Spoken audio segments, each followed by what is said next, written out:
الحمد لله نحمده ونستعينه ونستغفره ونؤمن به ونتوكل عليه ونعوذ بالله من شرور أنفسنا ومن سيئات أعمالنا من يهده الله فلا مضل له ومن يضلله فلا هادي له ونشهد أن سيدنا ومولانا محمدا عبده ورسوله أما بعد أعوذ بالله من الشيطان الرجيم بسم الله الرحمن الرحيم إن للمتقين مفازا حدائق وعنابا وكواعب أترابا وكأسا دهاقا لا يسمعون فيها لغوا ولا كذابا جزاء من ربك عطاء حسابا. وقال النبي صلى الله عليه وسلم الكيس من دان نفسه وعمل بعد الموت والعاقل من عطى نفسه وتمنى على القاتل الأمر أو كما قال عليه الصلاة والسلام. اللهم صل على سيدنا محمد وعلى آل سيدنا محمد وبارك وسلم.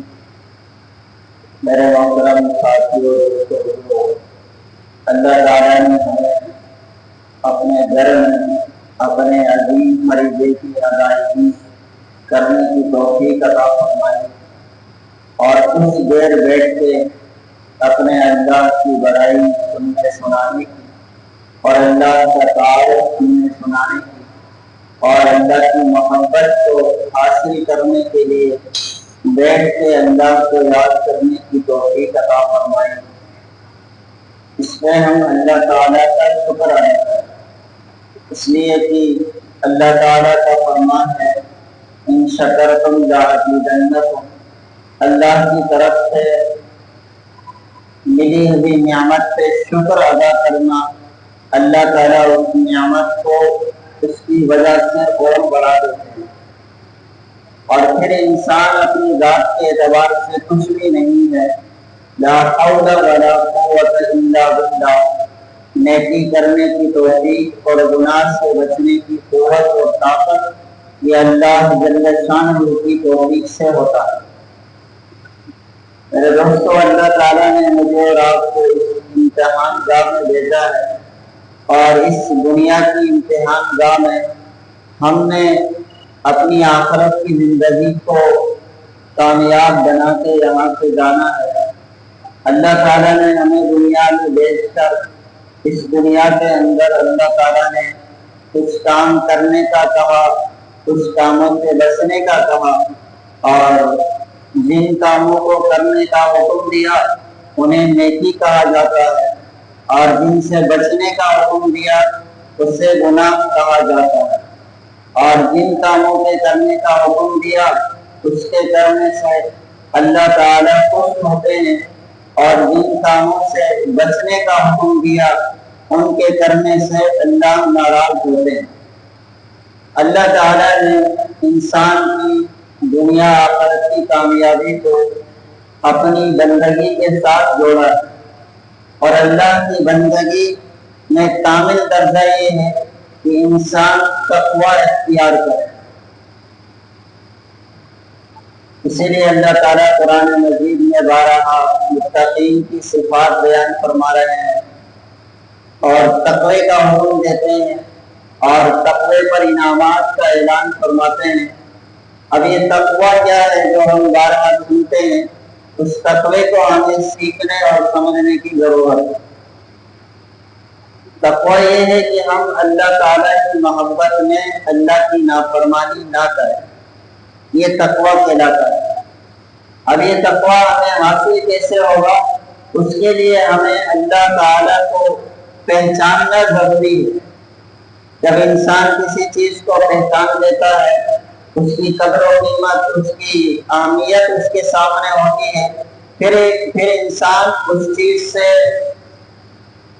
جیسے اس سے فائدہ اٹھانے کا حق ہے اسی طرح اس سے فائدہ اٹھاتا ہے، اور جتنی زیادہ اس کی پہچان ہو اتنی زیادہ وہ اس کو زیادہ نفع دیتی ہے اور اس سے نفع حاصل کرتا ہے۔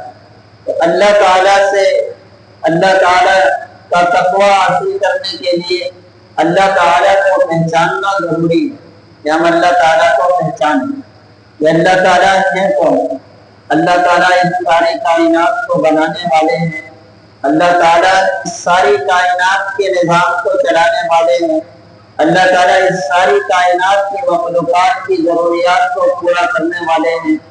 اللہ ہی ہے جس نے 7 آسمان بنایا، اللہ ہی ہے جس نے 7 زمینوں کو بنایا، اللہ ہی ہے جس نے سورج ستاروں کو بنایا، اللہ ہی ہے جس نے چاند کو بنایا، اللہ ہی ہے جس نے جمادات اور نباتات کو بنایا، اللہ ہی ہے جس نے خشکی اور تری کو بنایا، اللہ ہی ہے جس نے سمندر اور پہاڑ سے بنایا، اللہ ہی ہے جس نے ابلتے ہوئے چشمے پیدا کیے، اللہ ہی ہے جس نے بہتی نہریں اللہ نے دریا اللہ نے بنائے ہیں، اللہ ہی ہے جو زمین سے نباتات اگاتے ہیں، اللہ ہی ہے جس نے زمین سے اپنے بندوں کے لیے اپنی مخلوقات کے لیے نفع کی چیزیں نکالی، اللہ ہی ہے جو آسمان سے بارش برساتا ہے، اللہ ہی ہے اس بارش کے ذریعے سے زمین سے انسان کے لیے اناج اور چوپایوں کے لیے چارہ نکالتا ہے، اللہ ہی ہے جو انسان کی ساری ضروریات کو اس کی دسترس کے اندر عطا فرماتے ہیں، اللہ ہی ہے جو انسان کو جس نے زندگی دی ہے، اللہ ہی ہے جو اس انسان کو موت دیں گے، اللہ ہی ہے جو انسان کو نفع دیتے ہیں، اللہ ہی ہے جو انسان کو نقصان پہنچاتے ہیں، اللہ ہی ہے جو اس انسان کو صحت دیتے ہیں، اللہ ہی ہے جو اس انسان کو بیماری دیتے ہیں۔ ساری کائنات کا نظام چلانے والے، ساری کائنات کے نظام کو بنانے والے ایک اللہ ہی کی ذات ہے۔ جب ہم اللہ کو پہچانیں گے تو پھر اللہ تعالیٰ کی ماننا ہمیں آسان ہوگا۔ آج ہمیں اللہ کی ماننا اس لیے مشکل ہو رہا ہے کہ ہم اللہ ہی کو نہیں پہچانتے۔ اگر اللہ کو احکامات کو ہم پہچان لیں، اللہ کا تعارف ہمیں حاصل ہو جائے تو پھر ہم اللہ کی کبھی بھی نافرمانی نہ کریں۔ یہ ہمارے معاشرے کے اندر مسجد میں کم لوگ آتے ہیں، بازار میں زیادہ لوگ ہیں، سارے مسلمان ہیں، اذان کے بعد بہت کم ہی مسلمان ہیں جو اللہ کے سب سے بڑے حکم کے لبیک کہتے ہیں۔ بازار کے اندر خرید و فروخت میں حلال حرام کو دیکھنے والے کم ہی لوگ ہوتے ہیں، اللہ کی فرما برداری کرنے والے کم ہی لوگ ہیں۔ یہ کیوں ہے؟ اس لیے کہ جو اللہ کے نافرمان ہیں، جو نماز جیسے بڑے فریضے سے بھی غافل ہیں، یہ سب وہ ہیں کہ جو اللہ کو پہچانتے ہی نہیں۔ اگر یہ اللہ کو پہچانتے تو اللہ کے حکم کے سامنے ساری دنیا کو چھوڑ دے۔ جیسے حضور صلی اللہ علیہ وسلم کے متعلق ام المومنین حضرت عائشہ صدیقہ رضی اللہ تعالیٰ عنہ فرماتی ہیں کہ اللہ کے نبی علیہ السلام ہمارے ساتھ گھر میں بیٹھ کے باتیں فرماتے اور ہمارے ساتھ خوش گپیوں میں مشغول رہتے، اور جو ہی مسجد سے اذان کی آواز آتی تو پھر آپ صلی اللہ علیہ وسلم باوجود اعلیٰ اخلاق کے مالک ہونے کے، باوجود ہم اپنے گھر والوں سے سب سے زیادہ محبت کرنے کے، جب اللہ کے منادی کی آواز آتی آپ علیہ السلام ایسے اٹھ کے چلے جاتے جیسے کہ ہمیں پہچانتے ہی نہیں۔ اس لیے کہ اللہ کے نبی علیہ السلام نے اللہ تعالیٰ کو اپنی سر کی آنکھوں سے دیکھا تھا۔ میں اور آپ تو اللہ کی صفات سے اللہ کو جانتے ہیں، اللہ کی کبریائی سے اللہ کو جانتے ہیں، اللہ کی مخلوقات سے اللہ کو جانتے ہیں، لیکن حضور نبی کریم صلی اللہ علیہ وسلم اللہ تعالیٰ کو اپنی سر کی آنکھوں سے دیکھ کر پہچانتے تھے. اسی لیے آپ علیہ الصلوۃ والسلام جب اذان کی آواز سنتے تو گھر والوں کو اجنبی سمجھتے اور اس خالق کائنات کے حکم کو پورا کرنے کے لیے مسجد کی طرف جاتے. جب اللہ کی پہچان ہو، اللہ کی معرفت ہو، پھر انسان کے لیے اللہ کا ہر حکم پورا کرنا آسان ہے. یہی ان خانقاہوں میں سکھایا جاتا ہے، یہ اللہ والوں کی مجالس میں سکھایا جاتا ہے کہ ہم اپنے اللہ کو پہچان لیں. اللہ کو پہچان لیں، اللہ کی محبت حاصل ہو تو پھر انسان کے لیے سارے کام کرنا آسان ہے. انسان کے پورے جسم کا بادشاہ اس کا دل ہے، اور اسی دل کے بننے پہ انسان بنتا ہے، اسی دل کے بگڑنے پہ انسان بگڑتا ہے. اسی لیے نبی اکرم صلی اللہ علیہ وسلم نے فرمایا الا ان فی الجسد مضغۃ فإن صلحت صلح الجسد كله وإن فسدت فسد الجسد كله الا وهي القلب. حضرت صلی اللہ علیہ وسلم نے فرمایا کہ انسان کے جسم میں گوشت کا ایک لوتھڑا ہے، اگر وہ ٹھیک رہے تو انسان کا پورا جسم ٹھیک رہے گا، اگر وہ خراب ہو جائے تو انسان کا پورا جسم خراب ہو. پھر آپ علیہ الصلوۃ والسلام نے فرمایا وہ انسان کا دل ہے. اس دل کے یقین کے بننے پہ انسان عمل کرتا ہے. اگر ہمیں نماز پڑھنے کے لیے خوشی اور رغبت نہیں ہوتی، صبح ہماری آنکھ نہیں کھلتی، تو ہمارے دل میں اللہ کی وہ قدر و منزلت نہیں جو اللہ کی ہونی چاہیے. اتنی قدر و منزلت بھی ہمارے دل میں پیدا نہیں ہوئی کہ جو ہمیں اپنی نیند کو چھوڑ کے اللہ کے حکم کو پورا کرنے کی طرف راغب کرے. ہم گھر سے باہر جاتے ہیں، بازار مسجد سے باہر جاتے ہیں، ہمارا دیکھنا، ہمارا بولنا، ہمارا سننا، یہ سب اللہ تعالیٰ کی نافرمانی کی طرف اس لیے جاتا ہے کہ ہم اس اللہ تعالیٰ کو پہچانتے نہیں، اس اللہ تعالیٰ کا تعارف ہمارے سامنے نہیں ہے. اس اللہ تعالیٰ کو جیسے ہمیں پہچاننا چاہیے، جس طرح اللہ کی عظمت ہمارے دل میں ہونی چاہیے، اس طرح ہمارے دل میں نہیں.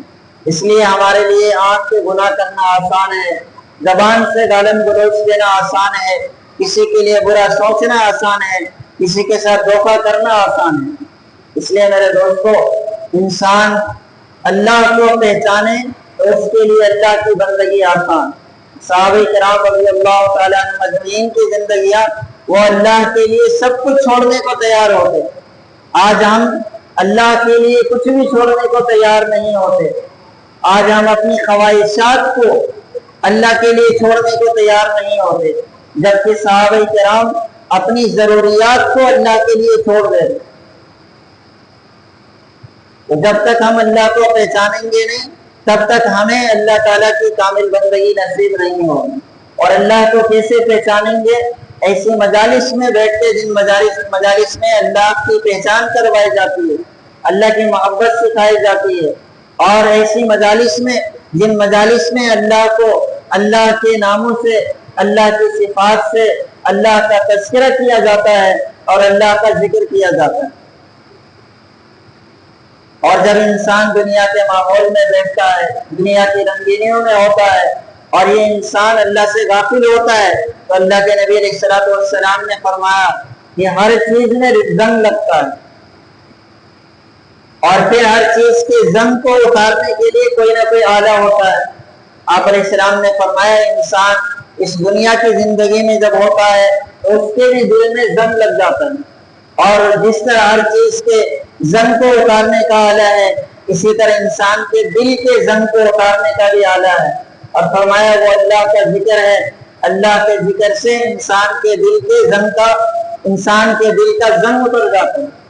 اور جب دل کا زنگ اترے گا پھر ہمارا نماز میں بھی دل لگے گا، ہمیں قرآن مجید کھول کے پڑھنے کی توفیق بھی ہوگی، اور پھر ہماری آنکھ بھی گناہ سے بچے گی، ہماری زبان بھی گناہ سے بچے گی، ہمارے کان بھی گناہ سے بچیں گے. اور پھر ہم ہر بری مجلس ہمارے لیے بری لگے گی، ہر بری صحبت ہمارے لیے بری لگے گی، اور ہر برا دوست ہمیں برا لگے گا، اور ہر وہ شخص ہمیں اچھا لگے گا جو ہمارے اللہ کے قریب کرے. اس لیے کہ انسان جس ماحول میں رہتا ہے اس کا اثر لیتا ہے. ایک آدمی بازار کے ماحول میں رہے اسی اثر میں چلا جائے گا، مسجد کے ماحول میں رہے مسجد کے اثرات اس کے اندر آئیں گے۔